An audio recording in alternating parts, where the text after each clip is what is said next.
Day 2 of those dangerously hot temperatures and why that heat could make for dangerous driving conditions as well. That's coming up. WHBF is local for you.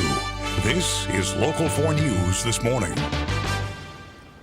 Good Friday morning, and thanks for watching Local 4 News this morning. I'm Emily Scarlett. We begin now with a boil order that's been issued for part of the Quad Cities this morning. Residents in the Silvis Heights Water District are being asked to boil their water. A power outage caused by last night's storms caused the district to lose water pressure, forcing the use of a backup generator. That blew out a section of the water main. We're told crews are working to get that repaired. As Anthony mentioned, we face a second day of sweltering heat here in the Quad Cities. Many found out yesterday that keeping cool can be a challenge. Local 4's Greta Patrick shows us how some beat the heat and helped others along the way.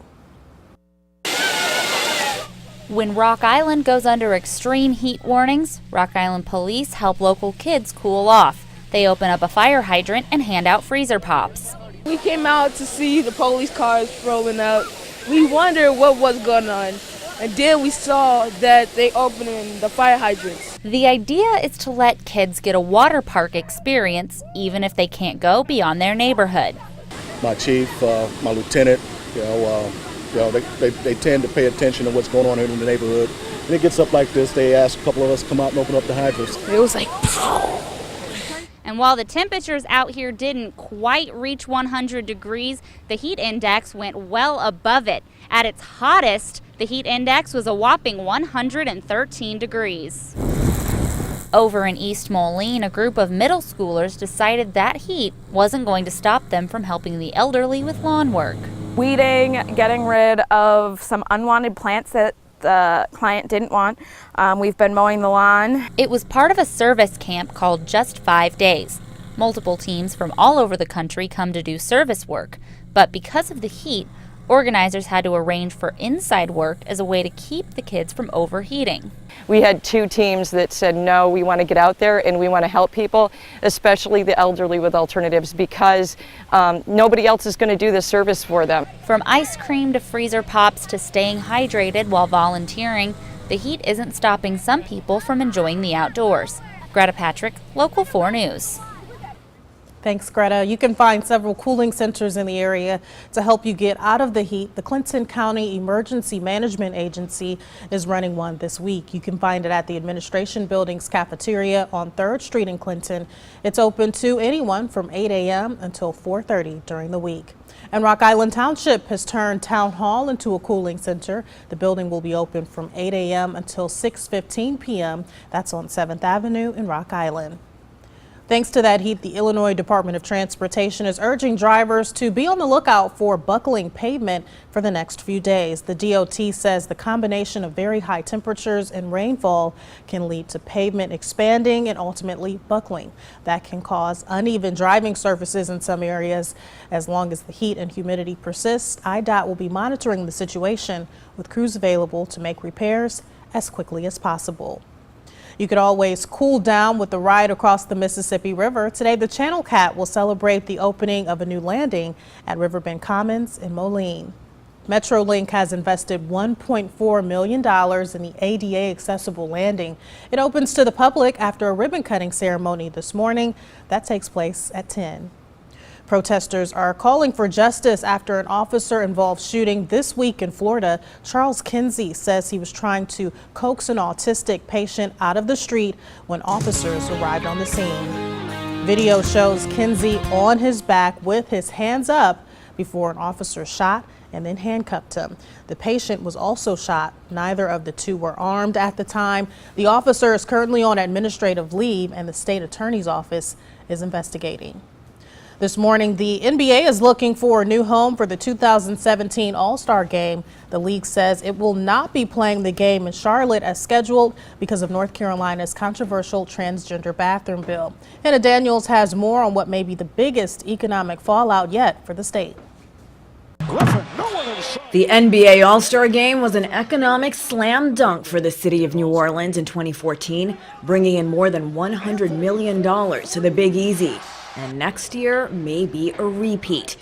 New Orleans is reportedly the frontrunner to replace Charlotte after the NBA pulled the 2017 All-Star Game from North Carolina because of the controversial law banning transgender people from using bathrooms according to their gender identity. The NBA had been working to change the law, but decided the league could not successfully host the game in what they call the climate created by HB2. This is much bigger, not just than an all-star game for the NBA, but this is much bigger than the NBA. North Carolina Governor Pat McCrory released a statement saying left-wing special interest groups have no moral authority to try and intimidate the large majority of American parents who agree in common-sense bathroom and shower privacy for our children. In a tweet, the Charlotte Hornets said they understand the decision but are disappointed. A sentiment Golden State Warriors star, two-time MVP, and Charlotte native Steph Curry also shares. That is basically my hometown. It's disappointing for, say not to be able to celebrate, the game of basketball as they had planned. The league has said it hopes to reschedule the All-Star Game in Charlotte for 2019. Hannah Daniels, CBS News.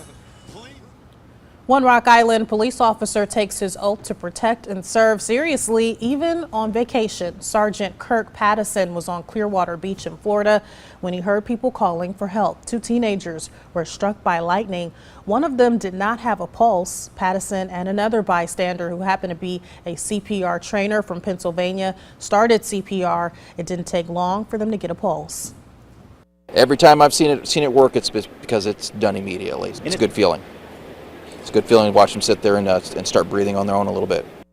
The 15-year-old is in critical condition. The other teenager is expected to be okay.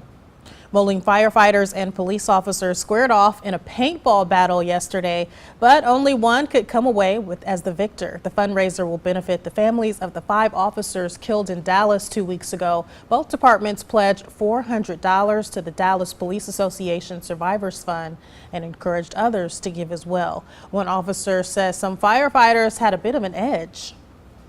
It starts out as fun and, as kind of a spirit of brotherhood. We come together and raise a little money, but we found out the firemen have been practicing and that some of them are amateur paintballers themselves. So I'm not making any excuses, but hopefully we'll win the day. Well, that edge wasn't enough as Moline Police won the competition. The department says they raised about $600 extra in donations.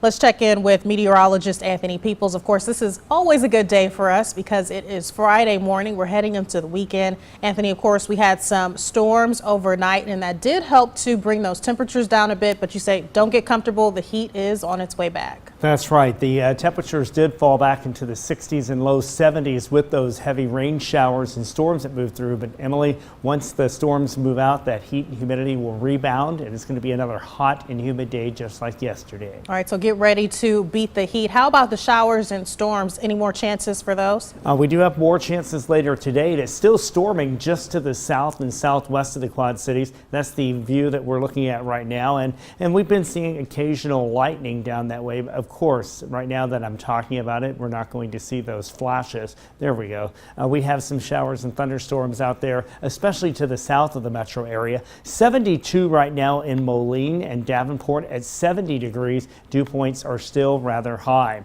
Our precision Doppler radar is showing very heavy rain to the south of the Quad Cities right now. And as we zoom in, you can see that heavy rain from around Fairfield down to Fort Madison and just south of Abingdon, but still some moderate rain falling across Henderson and Warren County. This system dropped over an inch of rain in Moline and close to that in Davenport as this made its way southward. And we did have some power outages off to the north and east and in the Quad Cities area overnight, with some power lines and some trees down off to our northeast. Now, as we go through today, we're going to see another hot and humid day, a high temperature of 94 degrees, showers and storms this morning, then some dry hours, and then more showers and storms could be popping up later today. Again, that excessive heat warning that was in effect yesterday, in effect again today, and for most of tomorrow for the entire area. We could have heat indices at times of 105 to 110 or even higher. For a couple of hours yesterday, the heat index in the Quad Cities hit 100 and 14 degrees. That's what it felt like. Well, definitely gives you an excuse to eat more ice cream and freeze pops at least, right? Yeah, you know, I went to the grocery store last night, bought a few healthy things, also bought some of those, some popsicles. So not a lot of calories, but definitely refreshing. Yes, they are. Okay, thanks for that, Anthony. A new link between drinking and cancer. The time now is 5:11. We've got your top health stories right after the break. Stay with us. You're watching Local 4 News this morning. WHBF is local for you with Emily Scarlett and meteorologist Anthony Peoples. This is Local 4 News this morning in high definition.